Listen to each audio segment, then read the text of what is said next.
3000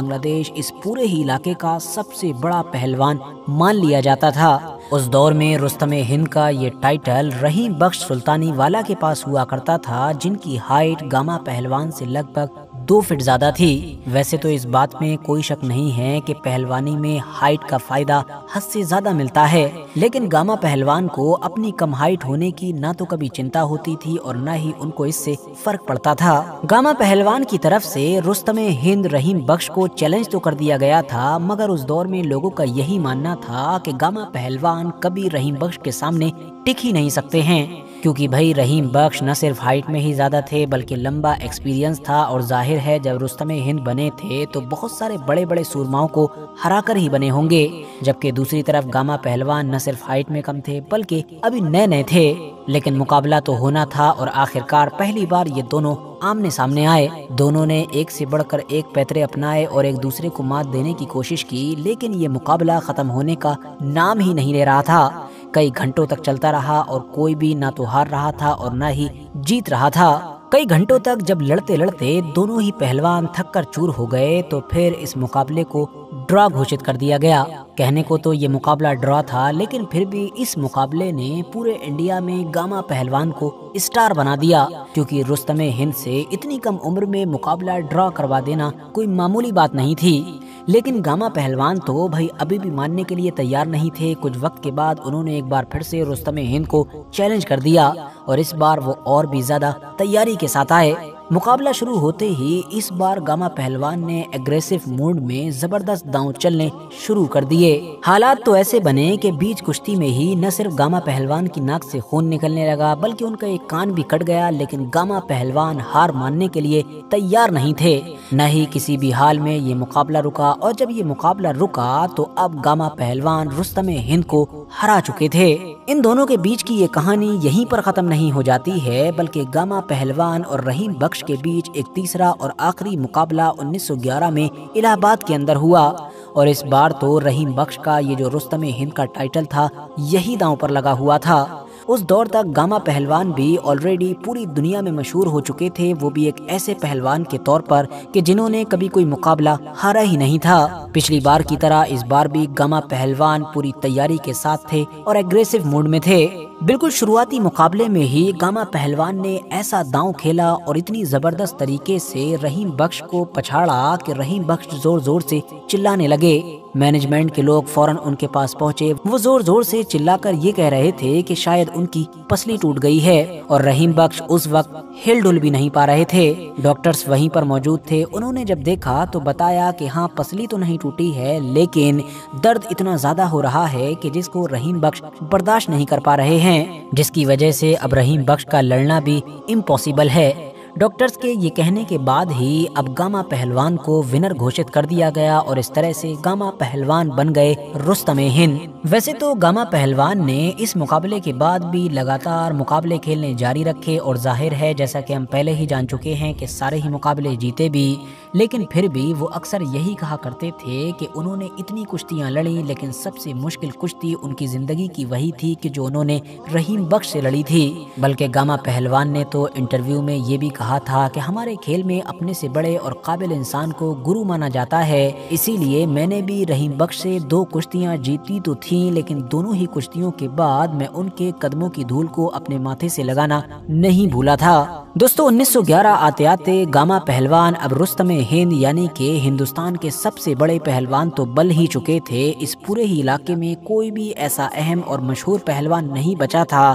کہ جس کو گاما پہلوان نے چت نہ کیا ہو، اسی لیے اب ان کی نظر پڑی باقی دنیا پر یعنی کہ انٹرنیشنل پہلوانوں پر۔ انہوں نے لندن کا رخ کیا کیونکہ اس دور میں لندن کے اندر ایک ہیوی ویٹ چیمپئن شپ ٹورنامنٹ ہونے والا تھا۔ گاما بھی اس میں حصہ لینا چاہتے تھے، مگر پرابلم یہ ہوئی کہ ہیوی ویٹ کیٹیگری کے حساب سے گاما کا جو وزن تھا وہ کم پڑ رہا تھا، اس وجہ سے ان کو اس میں حصہ ہی نہیں لینے دیا گیا۔ لیکن گاما بھی بھلا کیسے ماننے والے تھے، انہوں نے دوسرا طریقہ اپنایا اور اس ٹورنامنٹ میں آنے والے سبھی پہلوانوں کو ہی چیلنج کر ڈالا۔ انہوں نے کہا کہ 3 پہلوانوں سے ایک ساتھ لڑوں گا اور 30 منٹ کے اندر تینوں کو ہی رنگ سے باہر پھینک دوں گا۔ لیکن لندن میں دنیا بھر سے آئے ہوئے ان مشہور پہلوانوں میں سے کسی نے بھی گاما پہلوان کی اس بات کو سیریسلی ہی نہیں لیا، یعنی ان کو بھاؤ ہی نہیں دیا، جس کی وجہ سے اب گاما پہلوان نے اپنا طریقہ تھوڑا سا اور بدلا اور ان سب کو لالچ دینے کی کوشش کی اور کہا کہ لندن کا اگر کوئی بھی پہلوان مجھ کو ہرا دیتا ہے تو انعام کے 5 پاؤنڈ میں اپنی جیب سے دوں گا اور ہندوستان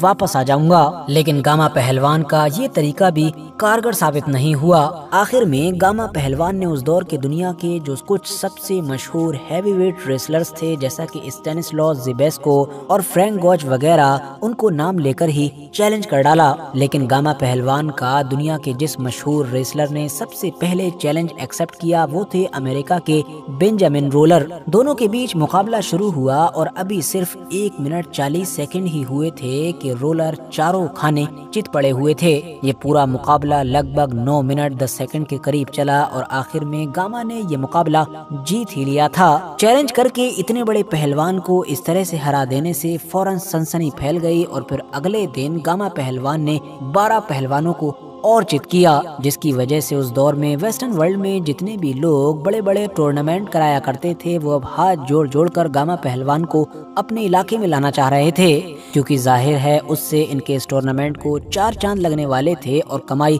بڑھنے والی تھی۔ مانا جاتا ہے کہ ان 2 دنوں کے اندر گاما پہلوان نے لگ بھگ 15 پہلوانوں کو ایک ایک کر کے ہرا کے اسی طرح سے ٹورنامنٹ میں اپنی جگہ پکی کر لی تھی۔ لیکن مین مقابلہ تو اسٹینسلاس زیبیسکو کے ساتھ تھا، جن کا نام لے کر گاما پہلوان نے چیلنج کیا تھا، اور اب تو گاما پہلوان نے پہلے ہی سنسنی پھیلا دی تھی، تو اسی وجہ سے دنیا کی نظر اس مقابلے کے اوپر تھی۔ اب جب دنیا کی نظر بھی اس مقابلے پر تھی تو اس مقابلے کے انعام کو بھی بڑھا دیا گیا تھا، اور اب جیتنے والے کو ملنا تھے 250 پاؤنڈ کے جو اس دور کے حساب سے بہت بڑی رقم تھی۔ اس کے علاوہ وجیتا کو ایک بیلٹ بھی ملنا تھی جو مانو ایک طریقے سے سمبل تھی ورلڈ چیمپئن ہونے کا، یعنی کہ دنیا کا سب سے بڑا پہلوان ہونے کا۔ ویسے تو زیبیسکو کا وزن حد سے زیادہ ہوا کرتا تھا تو اسی لیے لوگوں کو کڑے مقابلے کی امید تھی، لیکن 1 منٹ ہی ہوا تھا کہ گاما پہلوان نے زیبیسکو کو اٹھا کر اس طرح سے پٹکا کہ وہ بہت دیر تک دوبارہ اٹھ ہی نہیں سکے، اور جب وہ اٹھ نہیں سکے تو پھر اس مقابلے کو بھی ڈرا قرار دے دیا گیا۔ جب مقابلہ ڈرا ہو گیا تو وہ بیلٹ بھی کسی کو نہیں ملی، جو بیلٹ اس بات کی نشانی تھی کہ یہ انسان ورلڈ چیمپئن ہے، تو اسی لیے اب یہ بیلٹ کسے دی جائے اس بات کا فیصلہ کرنے کے لیے ان دونوں کے بیچ ہی ایک اور مقابلہ فکس کیا گیا۔ 1 ہفتے کے بعد جب مقابلے کا دن آیا تو رنگ کے اندر گاما پہلوان تو پہنچے لیکن زیبیسکو آئے ہی نہیں۔ بڑی دیر ان کا انتظار ہوا، لوگوں نے یہ کہنا شروع کر دیا کہ لو بھائی زیبیسکو ڈر گئے ہیں، اور جب کافی دیر تک انتظار کرنے کے باوجود زیبیسکو آئے ہی نہیں تو گاما پہلوان کو آٹومیٹیکلی ونر گھوشت کر دیا گیا، اور وہ بیلٹ بھی ان کے ہاتھ آ گئی، اور اس طرح سے وہ اب رستم ہند کے ساتھ ساتھ رستم زمانہ بھی بن گئے۔ دوستو جیسا کہ ہم پہلے ہی جان چکے ہیں کہ گاما پہلوان نے زندگی بھر بے شمار مقابلے لڑے اور سارے ہی جیتے، اور ان کی پہلوانی اور ان کی بہادری اور طاقت سے جڑے ہوئے اتنے زیادہ قصے ہیں کہ ویڈیو حد سے زیادہ لمبی ہو جائے گی۔ فی الحال اب اتنا سمجھیے کہ 1878 میں پیدا ہونے والے گاما پہلوان نے 1952 میں جا کر سنیاس لیا تھا، مطلب تب تک وہ لگاتار کشتی لڑتے رہے تھے۔ اس حساب سے آپ کو اندازہ ہو گیا ہوگا کہ یہ 70 سال سے اوپر کی عمر میں بھی کشتیاں لڑ رہے تھے۔ 1947 میں دیش کی آزادی کے ساتھ ہی جب دیش کا بٹوارا ہوا تو گاما پہلوان نے پاکستان جانے کا فیصلہ کیا، مگر حیرانی کی بات یہ ہے کہ پوری دنیا میں اتنی زیادہ شہرت کمانے کے باوجود اور اتنے زیادہ طاقتور ہونے کے باوجود گاما پہلوان کے آخری دن بڑے ہی درد بھرے گزرے۔ گاما پہلوان کے کل 5 بیٹے 4 بیٹیاں تھیں، مگر ان کے یہ سارے ہی بیٹے کم عمر میں ہی انتقال کر گئے تھے۔ مانا جاتا ہے کہ 1945 میں جب ان کے سب سے چھوٹے بیٹے کی موت صرف 13 سال کی عمر میں ہوئی تو گاما پہلوان اندر سے پوری طریقے سے ٹوٹ گئے تھے۔ آخری دنوں میں ان کے حالات اتنے بگڑ گئے تھے کہ ان کو پریوار سمیت راوی ندی کے کنارے جھوپڑی بنا کر رہنا پڑا تھا۔